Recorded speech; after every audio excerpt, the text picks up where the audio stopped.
အားလုံးပဲမြင်လာပါခင်ဗျာကျွန်တော်ရဲ့ channel page လေးကနေပြန်လဲကြိုဆိုလိုက်ပါရခင်ဗျာ Photosynthesis flame နဲ့ကျွန်တော်တို့ PCB ပြုလုပ်တဲ့အခါမှာ UV light မပါဘဲနဲ့အိမ်မှာအသုံးပြုနေတဲ့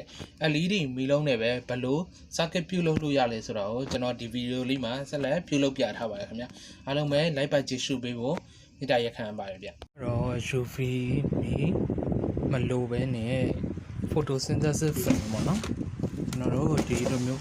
Photosynthesis flame နဲ့UV မီးမလို့ပဲရိုးရိုး LED မီးနဲ့ကျွန်တော်စက်ကဖောက်ကြည့်နေရဖြစ်ပါတယ်နော်အခုဆိုလို့ရှိရင်ကျွန်တော်အခုဒီမှာဘလောက်ဝတ်လဲဆို30ဝတ်ရိုးရိုး LED မီးကိုအပေါ်ကဘာဖြုတ်လိုက်တယ်ပေါ့နော်ဒီမှာ Photosynthesis flame နဲ့ circuit design ကိုကတ်ထားပြီးတော့ကျွန်တော်အခုရိုးရိုးမီးနဲ့ပဲexpose ရှာဖြတ်နေရပါတော့သူရဲ့ပုံ circuit ထုတ်ထားတဲ့ print ရိုးရိုး printer ကနေပြီးထုတ်ထားတဲ့ circuit line ကိုကျွန်တော်တို့တွေ export လုပ်မယ်ပေါ့ကြတော့ photosynthesis flame နဲ့ circuit ထုတ်လို့ရှိရင်ဘာတစ်ခုအားသာလဲဆိုတော့ circuit တိတိလေးရာအစား stress လမ်းကြောင်းတိတိလေးရာအစားကောင်းကောင်းလုပ်လို့ရတယ် print screen နဲ့ကြာလို့ရှိရင်လက်မငိမ့်တာမျိုးစားလုံးမဲ့သူမျိုးဒါမှမဟုတ်လို့ရှိရင်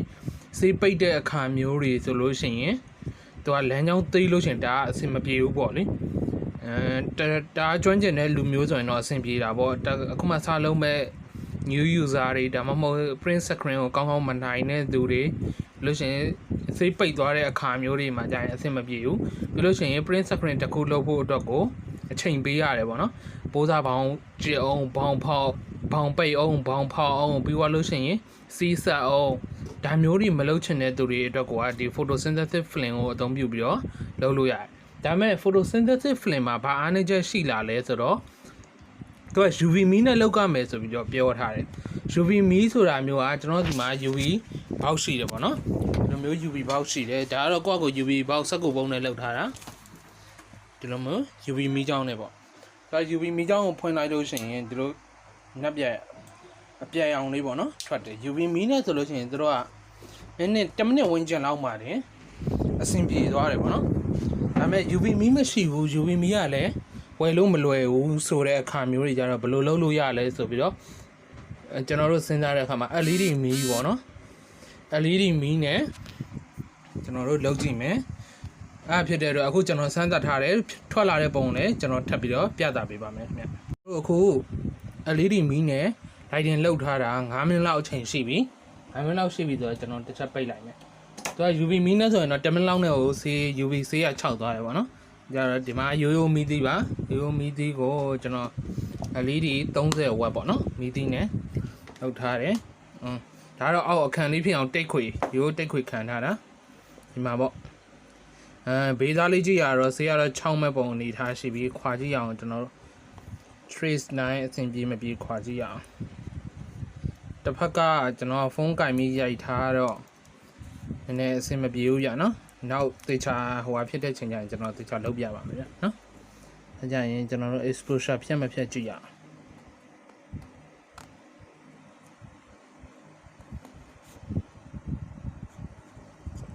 ဝါဒီမှာဗျ exposure ပြတ်တယ်ဗျာနော်ပြတ်တယ် exposure ဒီလိုပြတ်တယ်ဗျာနော် UV မီးမဟုတ်ဘဲနဲ့ရိုးရိုး LED မီးနဲ့လည်း exposure ကျွန်တော်တို့ဖောက်လို့ရတယ်ဗျာနော်အဲကြရင်ကျွန်တော်တို့အပေါ်တိတ်ကလေးတစ်ချက်ထပ်ခွာကြည့်ရအောင်ကျွန်တော်ကရိုးရိုး paper ကိုဘာ print နဲ့ထုတ်လဲဆိုတော့ inkjet print နဲ့ထုတ်ထားတယ်ဗျာနော် inkjet print နဲ့ထုတ်ထားတာကိုဒီမှာထုတ်ထားတာကိုကျွန်တော်စီလေးနဲ့ဆွတ်ထားတယ် line ပေါက်အောင်လို့လို့လေးထွက်လာပါပြီဗျာနော်ကျွန်တော်တိတ်ကလေးနဲ့ခွာပြီးတော့အပေါ် line ကိုတစ်ချက်တော့ခွာကြည့်မယ်ဗျာနော် exposure ပြတ်သွားတယ်ဆိုတော့နော်ဒါဆိုရင်ဒါ plastic ခွာလိုက်တဲ့အချိန်ကြီးဗျ plastic ခွာလိုက်တဲ့အချိန်ကြီးမှာ plastic ပေါ်မှာလည်းဆေးမကြံခဲ့ဘူးဒီပေါ်မှာလည်းဆေးကအကုန်နီးပါး6တယ်ဗောနော်အကုန်နီးပါး6တယ်ဒီအလဲမှာတော့ဆေးလေးနည်းနည်းကြံတယ်ဒါတော့ကျွန်တော်တို့ version soda နဲ့ကျွန်တော်တို့စိန်လိုက်လို့ရှိရင်တော့ဒီအလဲဟာလေးကကွာထွက်သွားမှာဗျနော်ကွာထွက်သွားမှာဆိုတော့ကျွန်တော်တို့ဒီကောင်လေးကိုဆက်လုပ်ကြည့်လိုက်ရအောင်A few moments later တို့ LED နဲ့ဖြတ်ထားတဲ့ circuit line ကို etching လုပ်နေပါပြီဗျ etching လုပ်နေပြီဖြစ်တဲ့အတွက် acid ပေါ့နော် ferric chloride acid နဲ့ etching လုပ်နေရဖြစ်ပါတယ် A few moments later အခုဆိုရင် etching လုပ်ပြီးသားကြေးပြားရပါပြီဗျနော် line လေးတွေကကျွန်တော်နည်းနည်း exposure ဖြတ်လိုက်တဲ့အခါမှာနည်းနည်းလေးဒီနေရာလေးနည်းနည်းပေါက်သွားတယ်ပေါ့နော်ဒီနေရာလေးနည်းနည်းပေါက်သွားတယ်ဒီနေရာလေးနည်းနည်းပေါက်သွားတယ်ကျန်တာရတော့ line ကြောင်းအဆင်ပြေတယ်ပေါ့နော်